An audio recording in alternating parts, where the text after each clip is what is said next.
도로를 향해 날아가던 4고기의 꼬리가 제방과 충돌합니다. 예. 그 충격으로 인한 흰 연기를 뿜어내며 동체의 위험한 활주는 계속됐는데요.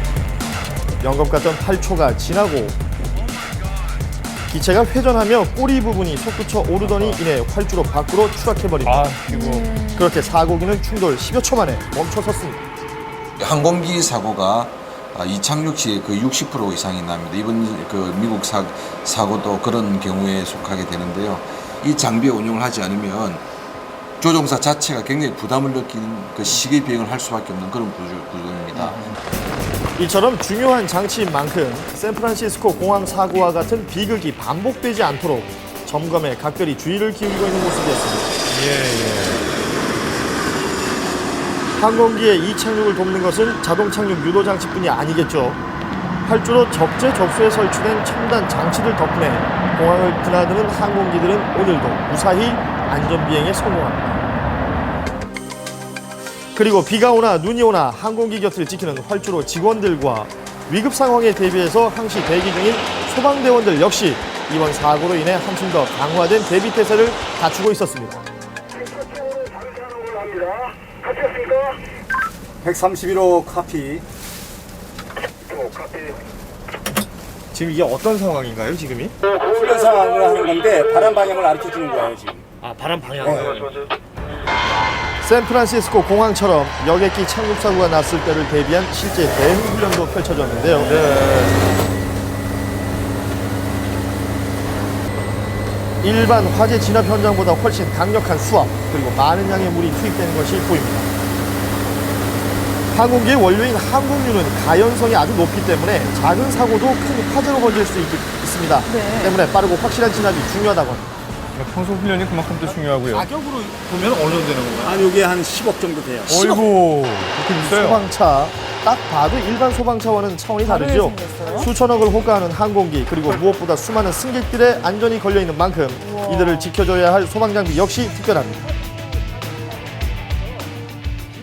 전에 그 괌공항 같은 경우는 벌써 산속에서 어두울 때 사고 난 거기 때문에 거의 승객이 한 20-30명만 살고 다 죽었잖아요. 그렇듯이 초동 조치가 굉장히 필요해요. 그런 사고가 항상 비행기 이착륙할 때는 위험을 배제하잖아요. 그 기장들도 얘기하듯이 이륙할 때, 착륙할 때 그 짧은 순간이 제일 힘들다라 하잖아요. 악몽 같은 참사였죠. 무려 200여 명의 사망자를 낸 괌에서의 대한항공기 추락사고 역시 착륙 도중 벌어진 일이었습니다. 그렇다면 샌프란시스코의 이번 사고에서는 다행히 인명피해가 크지 않았었는데요. 지금 제가 서 있는 그 곳이 이유는 이번 샌프란시스코 공항에서 사고가 났던 보잉 777 비행기와 내부 모양을 똑같이 만들어 놓은 이 모형입니다.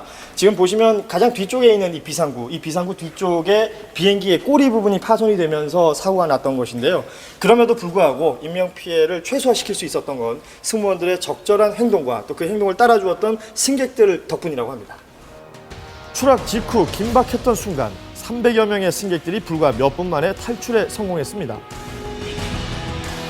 그 뒤엔 위기 속에서도 본분을 잊지 않은 승무원들의 노력이 있었습니다. 사고 규모에 비해 희생자가 적은 것도 이들의 대처 덕분으로 분석이 되고 있는데요. 그 노고가 SNS와 언론을 통해 전 세계에 알려졌습니다.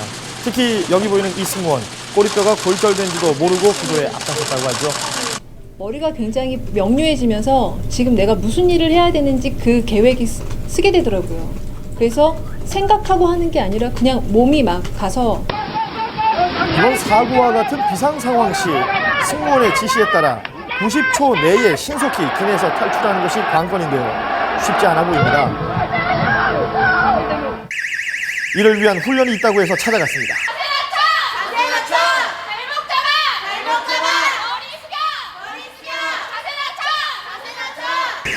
폭발의 위험에서 벗어나기 위한 시간 90초.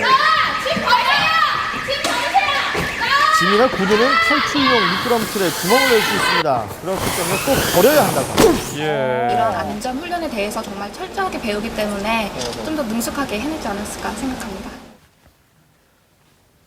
사고가 일어난 지 오늘로 3일째가 됩니다. 아직까지 그 정확한 원인은 밝혀지지 않고 있는데요. 단 한 가지 확실한 것은 이런 사고 두 번 다시 반복되어서는 안 된다는 것이죠. 사고율은 낮습니다만 한번 사고가 나면 피해가 큰 것이 바로 항공기 사고입니다. 모두의 각별한 주의가 필요해 보입니다.